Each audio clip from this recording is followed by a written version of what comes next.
Mardi soir, lors de la finale de l'Eurocoupe, Paris a remporté le premier match contre Bourg-en-Bresse à l'Adidas Arena, 77-64.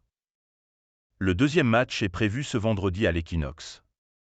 Intouchable ou presque depuis le début de saison en Eurocoupe, 20 victoires en 21 rencontres, le Paris Basketball a confirmé ce mardi soir son statut de grand favori de la compétition. En effet, lors du match 1 de la finale, les joueurs de l'entraîneur finlandais Tuomas Isalo ont logiquement dominé Bourg-en-Bresse, 77-64, et se rapprochent donc de leur premier sacre européen.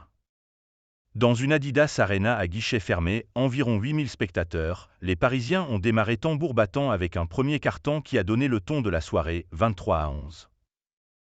Par la suite, les coéquipiers de Nadir Hiffi, 13 points, ont continué sur leur lancée, 31-20, histoire de finir la première période avec une très belle avance au tableau d'affichage, plus 23.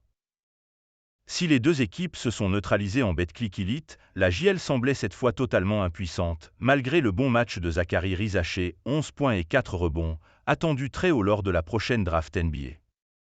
Short a justifié son titre de MVP. Après la pause, les deux équipes ont visiblement du mal à se remettre au niveau lors du troisième quart-temps, novembre 2012.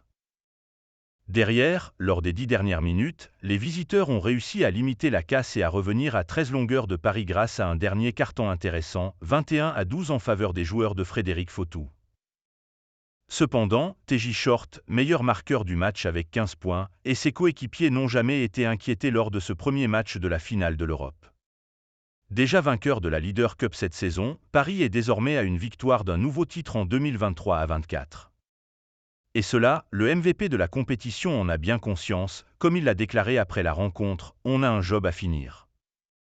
Ce vendredi, à partir de 19h30, à l'Equinox, Paris Basketball tentera de finir le travail, tandis que la JL cherchera à se reprendre pour disputer une troisième rencontre.